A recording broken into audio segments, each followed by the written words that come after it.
Good morning students.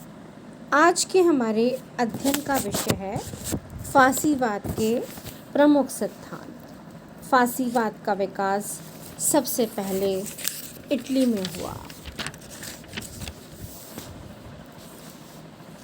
फासीवाद उन विचारों और मान्यताओं का समुच्चय है जिन्हें प्रथम विश्व युद्ध के बाद के दशक में इटली के तत्कालीन नेता मुसोलिनी ने संपूर्ण राष्ट्र को अनुशासन में बांधने के उद्देश्य से बढ़ावा दिया था। फासीवाद के प्रमुख सिद्धांत निम्न हैं। फासीवाद एक क्रमबद्ध दर्शन नहीं है।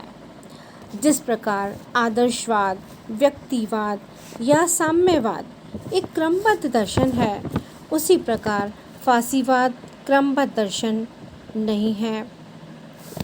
फासीवादी केवल प्रत्येक उस वस्तु के समर्थक हैं जिससे व्यक्ति का जीवन सुंदर, आरामपूर्ण, उच्चतर, स्वतंत्र और विशाल बनता है। मुसोलिनी का कहना था, हमारा कार्यक्रम सरल है, हम इटली पर शासन करना चाहते हैं और इटली को मोक्ष के लिए कार्यक्रमों की कमी नहीं है, किंतु वास्तविक कमी मनुष्य और उनकी इच्छा शक्ति की है। औपचारिक सिद्धांत लोहे व टिन की हथकड़ियाँ हैं। फासीवादियों को कहना था कि मेरा कार्यक्रम बात नहीं, काम है। इसी प्रकार फासीवादी एक सर्वाधिकारवादी विचारधारा है। फासीवादी व्यक्ति के हितों से अधिक महत्वपूर्ण राज्य के हितों को मानते हैं और फासीवादी के विचारधारा के अनुसार राज्य की इच्छा अंतिम इच्छा है। व्यवस्था, अनुशासन व सत्ता राज्य की तीन पुकार है। राज्य के हितों हेतु व्यक्ति का बलिदान किया जा सकता है। और मुसोलिनी कहा करते थे कि सब कुछ राज्य के अंतर्गत ही होना चाहिए, राज्य के विरुद्ध और राज्य के बाहर कुछ भी नहीं है। फासीवादी विचारधारा उग्र राष्ट्रवाद में विश्वास करती है। फासीवादियों का राष्ट्र ही सर्वोच्च व सर्वोत्तम है और राष्ट्र का हित उनके अनुसार सर्वोपरि और सर्वसाध्य होना चाहिए। फासीवादियों का कहना है कि मनुष्य का प्रथम और सर्वोत्तम कर्तव्य राष्ट्रीय उपासना है। मुसोलिनी का मानना था कि राज्य एक आध्यात्मिक और नैतिक संगठन है और ऐसा संगठन जिसका उद्भव और विकास परमात्मा की ही अभिव्यक्ति है। इसी प्रकार फासीवादी विचारधारा विश्व शांति और अंतर्राष्ट्रीय संबंधों में विश्वास नहीं करती है। फासीवाद का लक्ष्य है कि अपने राष्ट्रीय हितों की साधना करना, अपने राष्ट्रीय हितों को प्राथमिकता देना। फासीवादी विचारकों का और मुसोलिनी का ये कथन था कि विश्व शांति की बात कायर करते हैं, विश्व शांति कभी भी संभव नहीं है। और फासीवादी विचारधारा युद्ध में विश्वास करती है। उनका कहना था कि बिना युद्ध के मनुष्य, जाति, समाज और राष्ट्र उन्नति नहीं कर सकता। मुसोलिनी कहा करते थे कि पुरुष के जीवन में युद्ध का वही स्थान है जो नारी के जीवन में मातृत्व का है। इसी प्रकार फासीवादी राज्य के अंधभक्त व उपासक हैं। वे राज्य का गुणगान करते हैं। उनका मानना है कि राज्य दैवीय तथा नैतिक संस्था है। हीगल का आदर्शवाद भी राज्य को दैवीय और नैतिक संस्था मानता है। फासीवादी अपने राज्य को सर्वोच्च मानते हुए उसका गुणगान करते हैं। फासीवादियों के अनुसार स्वतंत्रता, अधिकार नहीं वरन कर्तव्य है। उनके अनुसार मानव को स्वतंत्रता राज्य द्वारा रियायत के रूप में दी जाती है और उनके अनुसार व्यक्ति की स्वतंत्रता राज्य की इच्छा और शक्ति पर निर्भर है। फांसीवादी राज्य में व्यक्ति राज्य से स्वतंत्रता के अधिकार की मांग नहीं कर सकते। व्यक्ति को प्रदत्त स्वतंत्रता राज्य और समाज हित की दृष्टि से प्रदान की जाती है। इसी प्रकार फांसीवादी विचारधारा लोकतंत्र की विरोधी है। लोकतंत्र को फांसीवादी मूर्खों का भ्रष्ट व काल्पनिक शासन मानते हैं। वे लोकतंत्र को अव्यावहारिक शासन मानते हैं।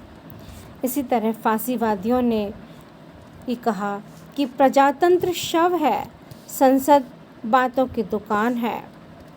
फांसीवादियों का मानना है कि लोकतंत्र में बहुमत का शासन व निर्वाचन की प्रक्रिया जनता के साथ धोखा है और लोकतंत्र में जो बहुमत का शासन है वो बिल्कुल दूषित शासन व्यवस्था है। इसी तरह फांसीवादी विचारधारा कुलीन तंत्रीय शासन में विश्वास करते हुए लोकतंत्र की विरोधी है। फांसीवादी ये मानते हैं कि प्रत्येक व्यक्ति शासन करने योग्य नहीं होता है और उनका ये मानना है कि शासन करने का कार्य इतना जटिल होता है कि प्रत्येक व्यक्ति उसे समझ नहीं सकता, क्योंकि सभी व्यक्ति बुद्धि की दृष्टि से समान नहीं होते हैं। और उनका ये मानना है कि विशाल राष्ट्र में कुछ व्यक्ति ऐसे होते हैं जो योग्य, अनुभवी और कार्यकुशल होते हैं। वे निश्चित आदर्शों से प्रेरणा लेकर निष्ठापूर्वक संपूर्ण राष्ट्र के हित में कार्य करते हैं। ये जन्मजात शासक या कुलीन वर्ग के सदस्य होते हैं और इसी वर्ग को शासन करने का नैतिक अधिकार है। फांसीवाद जन्मजात असमानता में विश्वास करते हुए कार्यकुशलता, योग्यता और अनुभव का बहाना लेके कुलीन वर्ग के लोगों को शासन सत्ता सौंपना चाहता है और तानाशाही व्यवस्था का समर्थन करता है। फांसीवादी तर्क और बुद्धि में विश्वास नहीं करते। उनका मानना है कि व्यक्ति स्वभाव से विवेकहीन, बुद्धिहीन और भावुक है।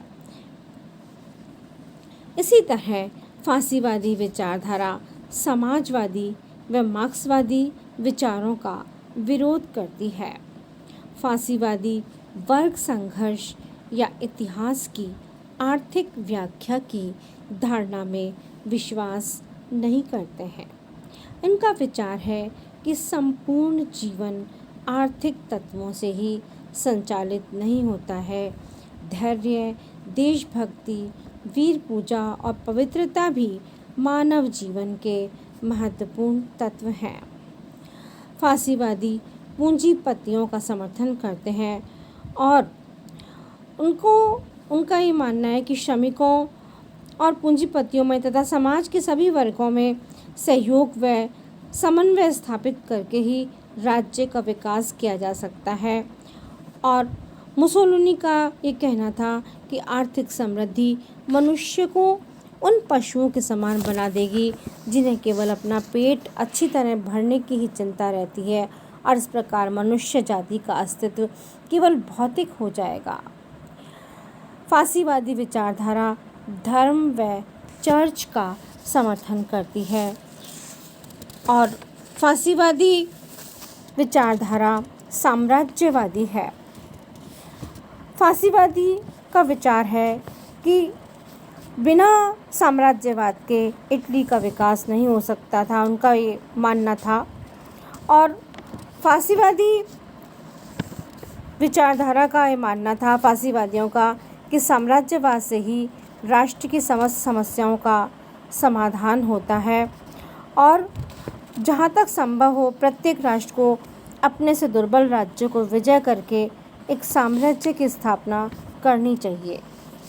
मुसोलिनी ने कहा था कि साम्राज्यवाद जीवन का शाश्वत और अपरिवर्तनशील नियम है।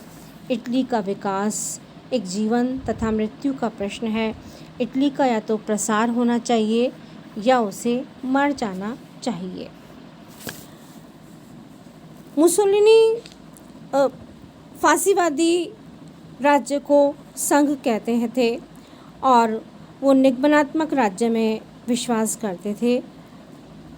फासीवादियों के अनुसार राज्य व्यक्तियों का निर्जीव समूह नहीं है, अपितु विभिन्न आर्थिक कार्य करने वाले संघों या निगमों का सजीव समुदाय है और व्यक्ति इन संघों में सम्मिलित होकर अपने कर्तव्यों को पूरा करते हैं और निगम का प्रत्येक निर्णय सरकार के अनुसमर्थन पर ही होता है।